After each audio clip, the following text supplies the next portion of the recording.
As we begin the welding process, I'll tack the ends in the middle, and then I'll come back and probably weld those up pretty solid, and then I'll tack the center pieces.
Everything is welded on the top side.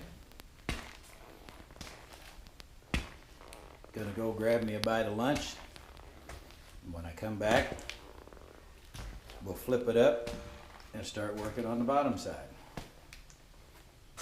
I have it flipped over. Now the bottom side is up. Now we'll do the welds on the bottom side, and then we'll turn it up on its edge and get down into little nooks and crannies. Getting there.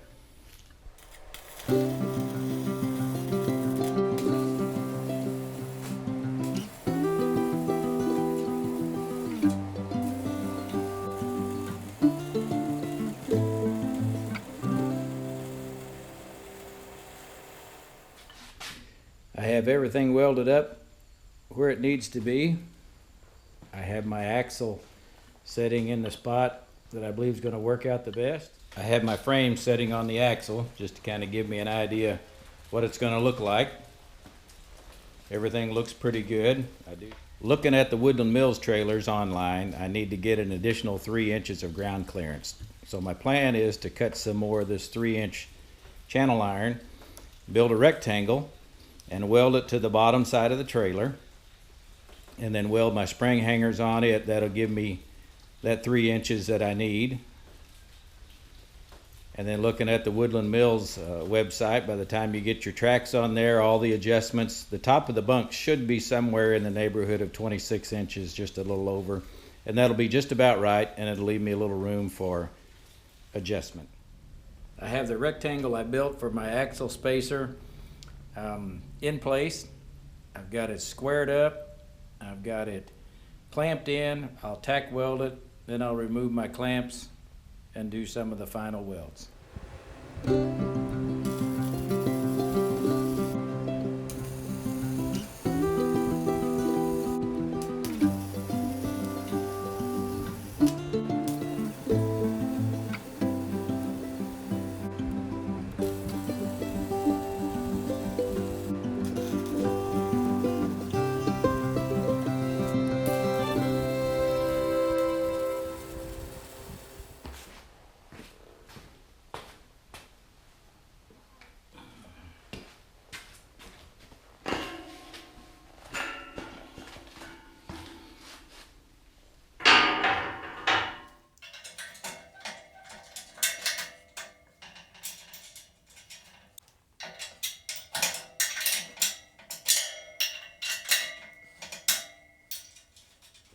Alright, I've got the spring hangers welded in place.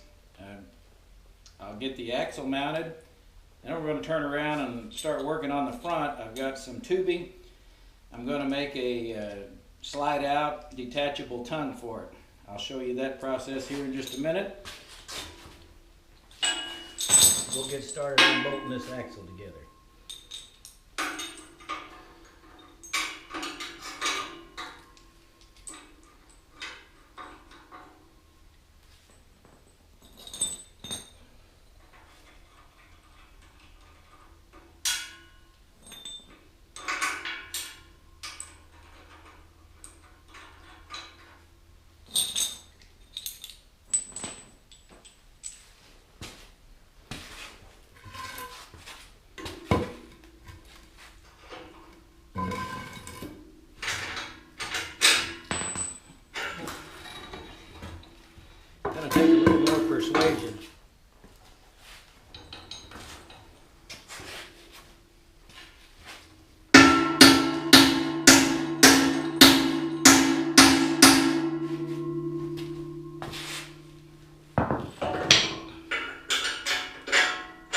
Better.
All right, axle's on. I have my tubing cut for my slide-in tongue. There's the front part of the trailer, 2 cross members. Here's my next cross member back, and I put another sleeve there with a pin in it. That way I've got 2 points to attach. So let's weld these sleeves on.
Well, there you have it.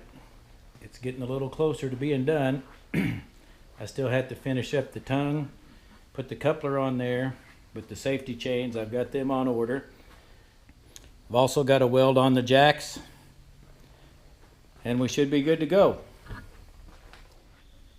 I've cut 6 brackets out of this channel iron that I can weld underneath my frame. That'll move my mounting point for my stabilizer jacks 3 inches lower. That way when I adjust them to level it out, I'll still have a lower center of gravity, and hopefully it won't wobble as much. So we'll get the jack mounts welded onto these, and then we'll weld them onto the trailer frame.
The swivel mount's welded onto the bracket.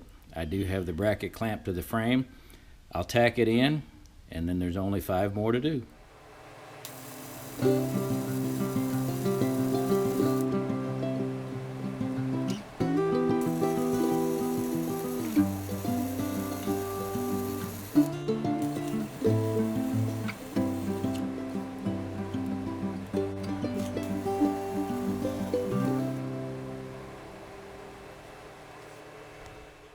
My jacks are in place, and I welded a small piece of angle between the jack braces just to give it a little bit more stability.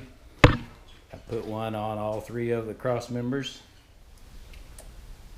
Not too bad for my first major project. I'm an amateur at all this, but I tried my best. I think it'll work out just great for what I want to do. I still need to finish the tongue and put the coupler on there. And then comes the fun part of putting my sawmill together and then putting it on a trailer. That'll be the next major project.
Well, here it is, folks. The paint's all finished.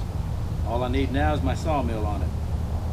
I thank you for stopping by for another project here on Haggett Hill. I appreciate your help. Stop by and see us real soon, and we'll maybe get the sawmill put together and get it installed. Thanks again for watching, and God bless.